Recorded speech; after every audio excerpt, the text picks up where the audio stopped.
بسم الله الرحمن الرحيم. اللهم صل وسلم وزد وبارك على سيدنا محمد وعلى آله وصحبه وسلم أجمعين. شايفين صينية البطاطس بالفراخ دي؟ حاجة كده من الآخر تحفة ومستوية وجميلة ازاي. شايفين اللون وشايفين البطاطس، شايفين دايبة ازاي، بطاطس دايبة مستوية وجميلة ازاي. شايفين الفراخ بتاعتنا دايبة دوبان، حاجة كده جميلة جميلة جميلة. شايفين الشكل، وشايفين لو انتوا كده شامين الريحة، حاجة كده من الآخر بصراحة. وجبة غدا كاملة في صينية واحدة، ريحتها تحفة وطعمها تحفة. لو انتوا عايزين تشوفوا الطريقة دي، شايفين والله طعمها جميل جميل جميل. جربوها بس كده وقولوا لي بس رأيكم فيها ايه. لو عايزين تعرفوا الطريقة تابعوا معايا الفيديو للآخر عشان تشوفوا انا عملت الصينية الجميلة دي ازاي بطريقة سهلة وبسيطة، ان شاء الله تعجبكم. ادخلوا معايا وتابعوا الفيديو للآخر واعملوا لايك للفيديو واشتركوا في القناة وفعلوا الجرس عشان توصلكم كل اشعارات. يلا بينا نبتدي نشوف احنا عملناها ازاي. معانا صينية اهي على النار. احنا قلنا هنشتغل كل المقادير بتاعتنا على النار في صينية واحدة.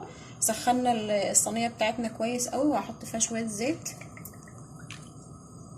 مش كتير، يعني 4 معالق زيت.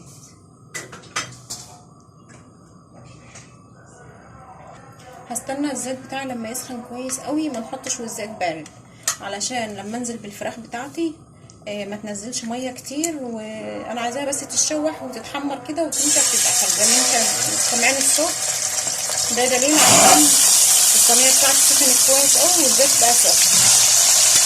بسم الله نكملها كده. انا عامله طبعا بصدور الفراخ زي ما قلت لكم، جايبه صدرين فراخ بالعظم بتاعها. الفراخ بتاعتي معلش الصوت ما يبقاش واضح طبعا علشان صوت الزيت ده. هقلب الفراخ بتاعتي كده كويس قوي لما تاخد اللون اللي انا عايزاه. معلش شايفين كده.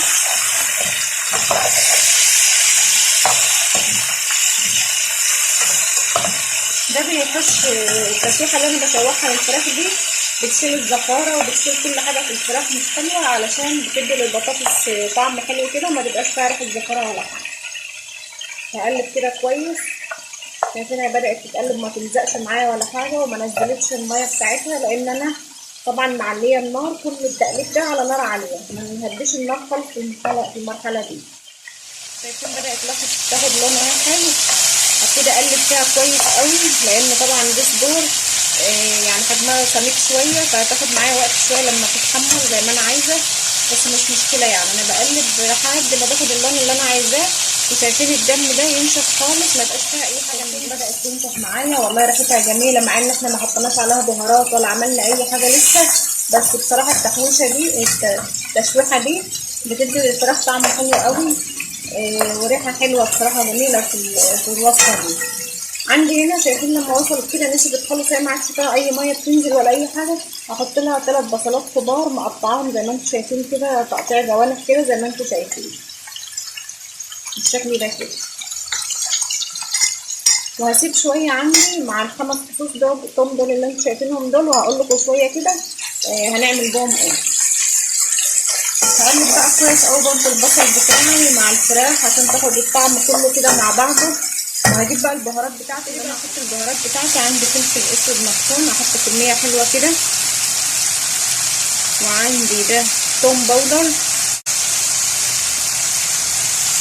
معلقه صغيره برضه توم باودر، ومعلقه صغيره بصل باودر. وعندي ده كمون، معلقه صغيره برضو كمون.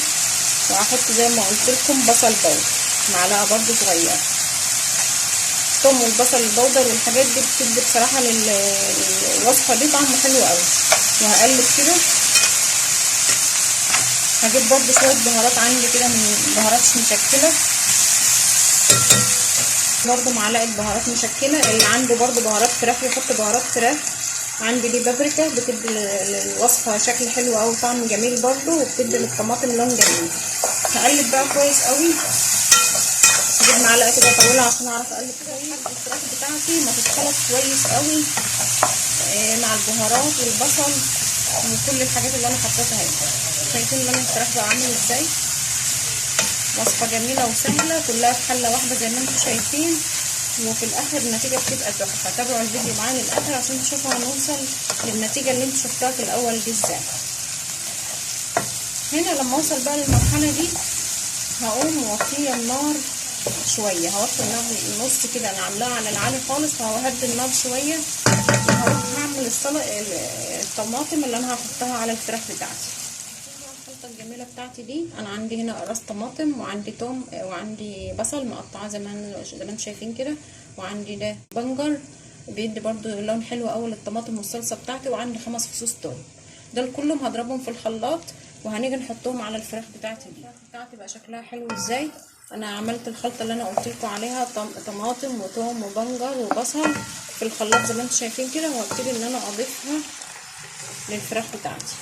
شايفين كله في حله وفي صينيه واحده. سهله خالص يعني، واحده موظفه كده وبتيجي مستعجله من الشغل وعايزه تعمل كده وصفه حلوه للغدا كده سريعه، دي احسن وصفه تعملها وهتبقى طعمها تحفه وهتعجبكم ان شاء الله.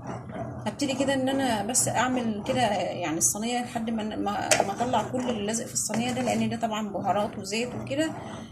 هنطلع كل اللي تحت ده في الصينيه عشان يغلي كده مع الطماطم ويدي للفراخ. بعد ما حطيت الطماطم بتاعتي وابتدت ان هي تغلي اهي، هحط دي بطاطس انا مقطعاها كده حلقات كده زي ما انتم شايفين. هحطها زي ما قلت لكم ان هي وصفه متكامله، خضار بفراخ بالصوص بتاعها، تتقدم ان شاء الله مع رز. هعمل لها رز بالشعريه كده وتتقدم معاه، وان شاء الله تجربوها وتعجبكم باذن الله. واعملوا لايك للفيديو كده لو عجبكم الفيديو، اعملوا لايك للفيديو واشتركوا في القناه وفعلوا الجرس عشان توصلكم كل فيديوهاتي واشعاراتي. وقولوا رايكم ايه في وصفه النهارده دي، لازم تجربوها وتقولوا رايكم فيها ايه. هجيبها زي ما انتوا، ما حطيتش ملح ولا حطيت حاجه، انا حطيت هنا بس معلقه سكر علشان تشيل المزازه كده بتاعه الطماطم، بحط لها معلقه سكر زي ما انتم شايفين كده. وهبتدي بقى اجيب الملح بتاعي وهحط الملح برضو، هظبط الملح. طبعا الملح على حسب الرغبه هحط كده، وبعدين لما تبتدي تدخل في السوا هشوف الملح، هدوق الملح اشوفه مظبوط ولا لا. لو كانت لسه محتاجه ملح هزود لها شويه ملح. هنا برضو كده شويه ميه، كوبايه ميه كده، علشان الفراخ تكمل السوا بتاعها، وعلشان البطاطس تستوى كويس في البهارات الجميله اللي انا حطاها دي. وهسيبها بقى على نار عاليه تغلي كويس قوي لحد ما تبتدي ان هي تنشف كده. وههدي بقى عليها النار، وبعد كده هدخلها في الفرن برضو على الرف كده، على الرف اللي في النص. ولو هسيبها لما تحمر خالص من فوق ومن تحت، وهنقدمها بقى في الاخر زي ما قلت لكم مع الرز اللي بشعريه. وانا هسيب لكم اللينك بتاع الرز، انا كنت عاملاه قبل كده في فيديو، هسيب لكم اللينك بتاع الفيديو في صندوق الوصف، ترجعوا له ان شاء الله لو حابين. وانا بشكر كل اللي بيدعمني وكل اللي بيدخل يكتب لي تعليق جميل. طبعا انتوا بتدعموني وبتشجعوني، يا ريت كده لما تشوفوا الفيديو بتاعي ويعجبكم اكتبوا لي تعليق حلو كده عشان يشجعني واستمر معاكم. ولو محتاجين اي وصفه او اي طريقه حلوه او حادق او اي حاجه قولوا لي وانا هعمله لكم ان شاء الله. انتظروا بقى الوصفه بتاعتي دي لما تخلص وهنقدمها مع بعض في الاخر.